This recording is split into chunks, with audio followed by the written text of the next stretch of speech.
Hey guys, I'm Jay from the Inconclusive Handbook, a channel which is here to provide an inconclusive insight into various games. Today we are looking at Genshin Impact and the new character and new banner. In terms of new characters, we are looking at Eula in particular. We're going to be taking a look at her trailer, her character model, attacks, artifact builds, and just a few things we know about her. So let's break down the official trailer that came straight from miHoYo.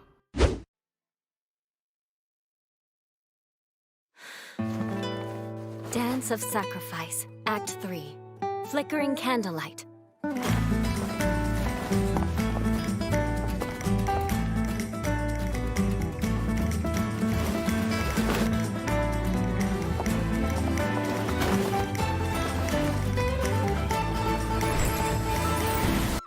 Already at the beginning of this trailer, we're already starting to understand Eula's character, just from the way they angle the video, the way they show her complete, the way she holds herself.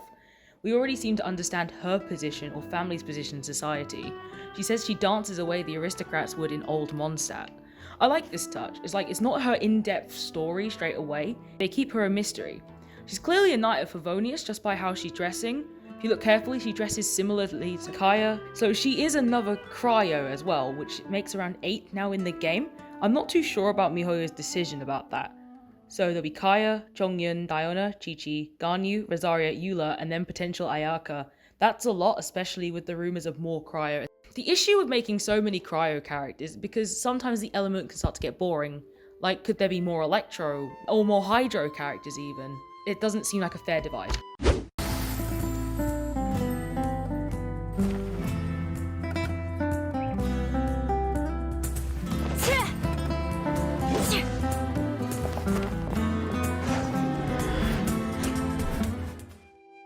Okay, so now we can actually get to see her weapon, and that is brilliant because this is another Claymore character, which I didn't expect actually if you look at how graceful she is.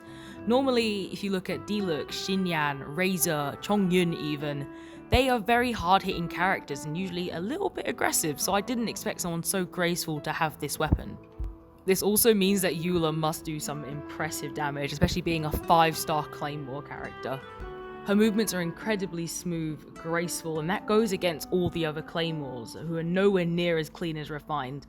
Like, again, if we look at Diluc as well, his attack, despite being very well structured, well maneuvered, it is very clunky, quite sluggish as well. I'm definitely welcoming this change, it's no complaints. It breaks what we know about Claymores, she's a really graceful hard hitter. But the only concern I really have with her being a Claymore is in playstyle, her attack may look really slow, because being a Claymore, that would mean it'd be a very heavy weapon, and for a graceful character, I'm not sure how they would complement each other. This was once part of a ceremony for aristocrats to show off their stature. Now it's just a private pastime.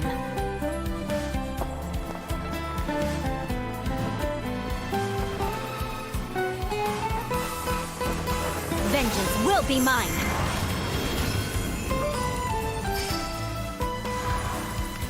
As a descendant of a fallen ancestry, I alone must break free from the chains of revenge.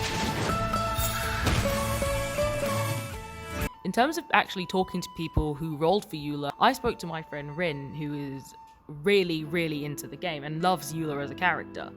She described Eula as very strong and equally balanced, but also said that she plays differently to any other character in the game.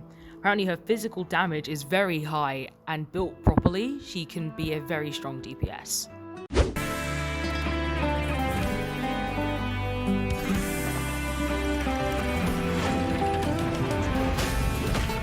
Shudder! Rack and ruin!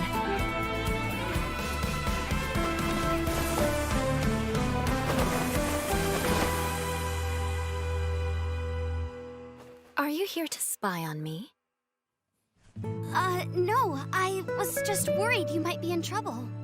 Not yet. It takes 2 to tango. Shall we? Huh? Okay, so that ending was quite interesting. Amber coming out and Eula asking if Amber was there to spy. I quite like the mystery behind Eula there. Why the assumption or the comment about spying, but also why Amber? Like, do they have a certain sort of connection at all? Like, will they be involved with each other? Because that is normally what happens in this sort of trailer. Again, it does make sense because Amber is the monster outrider, and it makes sense that she's gone looking, but needing help, Eula was dancing, so unless it's a form of battle dance, then, maybe just a misunderstanding.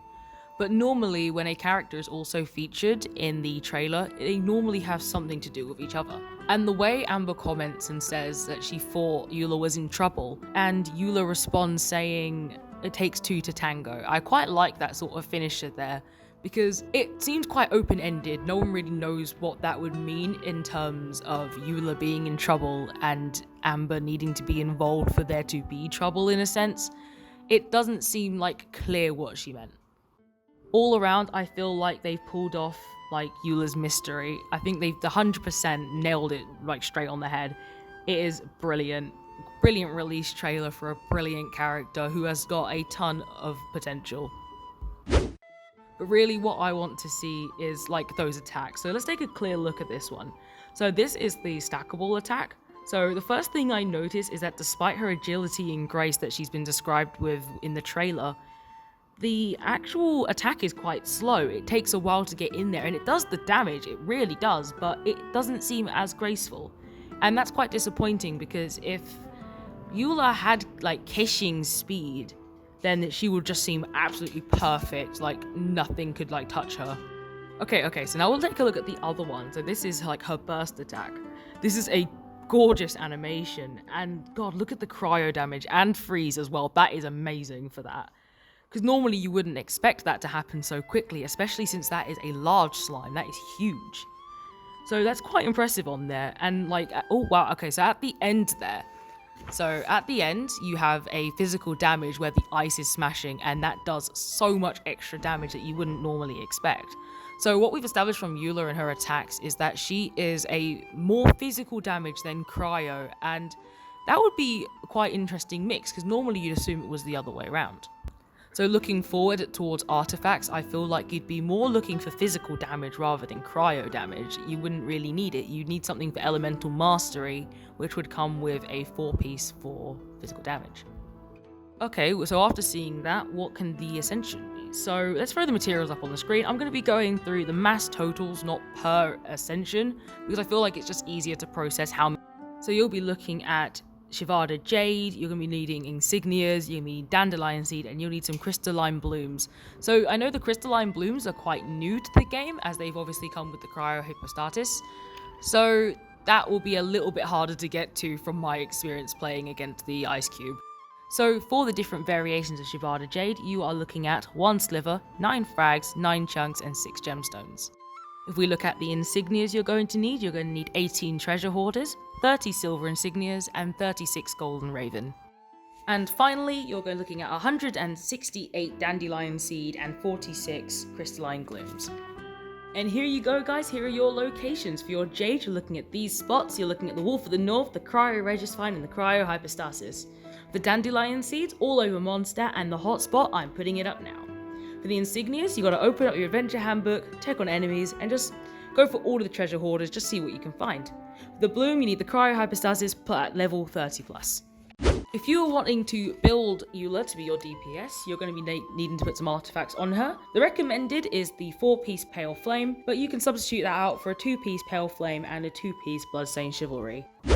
The Pale Flame set as a 2-piece increases physical damage by 25%. The 4-piece says that when an elemental skill hits an opponent, attack is increased by 9% for 7 seconds. This effect stacks up to 3 times and can be triggered once every 0.3 seconds. Once 3 stacks are reached, the 2-set effect is increased by 100%. The substitute again is a 2-piece Pale Flame, adding 25% physical damage. Adding to that, a 2-piece Bloodstained Chivalry set for another 25% of physical damage. So when looking at team construction, it's important to remember that the banner that Eula is on is also supporting Xinyan, Beidou, and Xingqiu as the 4 stars. Xingqiu and Eula will work perfectly for freeze. Beidou will work really well for superconduct. And then on top of that, Xinyan will be brilliant for melt. That's all I've got lined up for us today. Thank you guys for stopping in and taking a little listen.